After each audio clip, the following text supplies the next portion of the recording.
जय श्री कृष्णा। आज हम लोग जानेंगे देवउठनी एकादशी व्रत का पारण कब और कैसे किया जाएगा और देवउठनी एकादशी का शुभ मुहूर्त। 4 महीने बाद देवउठनी एकादशी को भगवान विष्णु योग निद्रा से जागते हैं। इस दिन से ही चतुर्मास का समाप्त होता है और शुभ व मांगलिक कार्य प्रारंभ होते हैं। आइए जानते हैं देवउठनी एकादशी किस दिन है और कब किया जाएगा व्रत का पारण। कार्तिक शुक्ल पक्ष की एकादशी को देवउठनी एकादशी व्रत किया जाता है। इसे देवोत्थान एकादशी या देव प्रबोधनी एकादशी के नाम से जाना जाता है। देवउठनी एकादशी को भगवान 4 महीने बाद योग निद्रा से जागते हैं और सृष्टि का संचालन करते हैं। इस दिन से ही विवाह, मुंडन व सगाई जैसे मांगलिक कार्य प्रारंभ होते हैं। देवउठनी एकादशी के दिन ही तुलसी विवाह कराया जाता है। मान्यता है कि इस दिन भगवान विष्णु के रूप भगवान शालिग्राम और माता तुलसी का विवाह कराने से कन्यादान के समान फल प्राप्त होता है।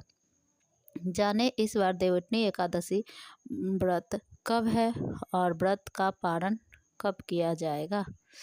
देवउठनी एकादशी हिंदू पंचांग के अनुसार एकादशी तिथि 1 नवंबर को सुबह 9:11 पर प्रारंभ होगी और समापन 2 नवंबर को सुबह 7:31 पर होगा। उदया तिथि में देवउठनी एकादशी 1 नवंबर 2025 को मनाई जाएगी।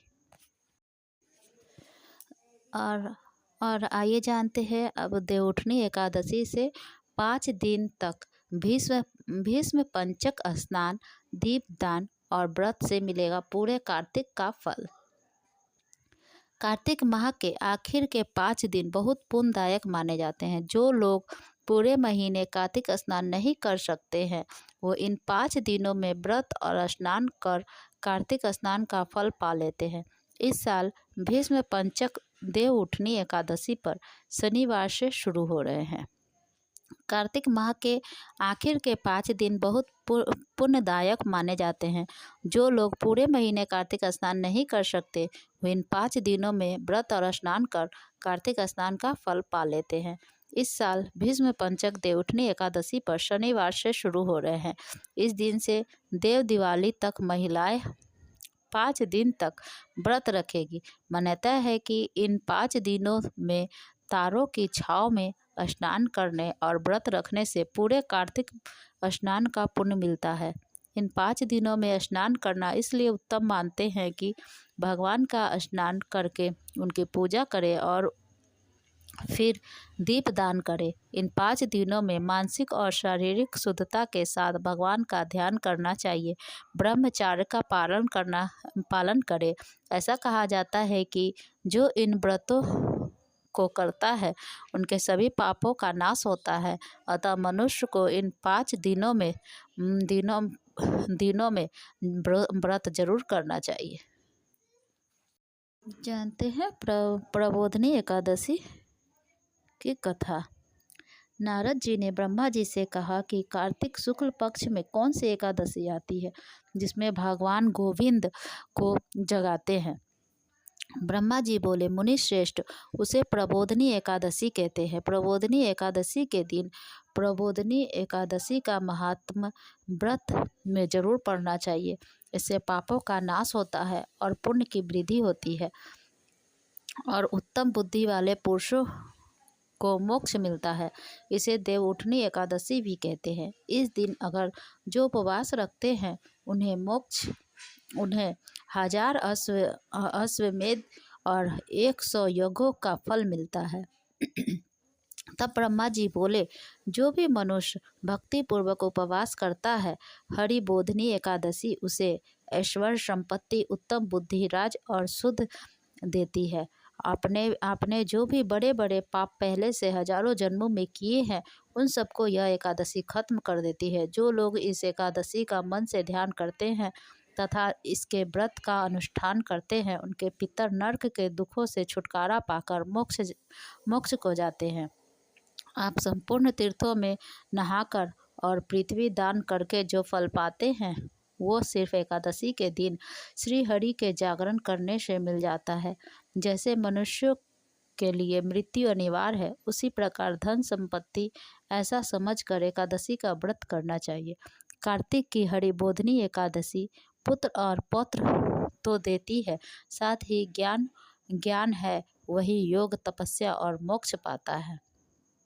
इस एकादशी से मनुष्य को आत्मा का बोध होता है। जो इस दिन कथा सुनते हैं और उन्हें 7 दीपों के दान का फल मिलता है। जो कथावाचक की पूजा करते हैं उन्हें भी उत्तम लोक मिलता है। कार्तिक मास में जो तुलसी से भगवान की पूजा करता है वो 10,000 जन्मों से पाप क्षमा करा लेता है। जो कार्तिक में वृंदा का दर्शन करते हैं वो 1000 युग तक बैकुंठ में निवास करते हैं। जो तुलसी की जड़ में जल डालते हैं वो निसंतान नहीं रहते, उनका वंश फलता फूलता है। जिस घर में तुलसी होती है वहाँ सर्प नहीं आते हैं। जो तुलसी के पास श्रद्धा से दीप जलाते हैं वे उनके हृदय में दिव्य चक्षु का प्रकाश होता है। जो शालिग्राम को चरणों दिक में तुलसी मिलाकर पीछे हैं वो अकाल मृत्यु को नहीं पाते। उनकी व्याधियाँ नष्ट हो जाती है, उनका पूर्ण जन्म नहीं होता। जो चतुर्मास में मौन धारण करते हैं उन्हें सोने और तिल का दान करना चाहिए। जो कार्तिक मास में नमक का त्याग करते हैं उन्हें शक्कर का दान करना चाहिए। एकादशी से पूर्णिमा तक दीपक जलाने से महापुण्य मिलता है। इस दिन नदी के तट पर दीप जलाने से इस एकादशी का यह महात्म्य सुनने और अनेक गौ दान करने के बराबर फल मिलता है। कथा। एक राजा के राज्य में सभी लोग एकादशी का व्रत रखते थे। एक दिन किसी दूसरे राज्य का एक व्यक्ति राजा के पास आकर बोला, महाराज कृपा करके मुझे नौकरी पर रख ले।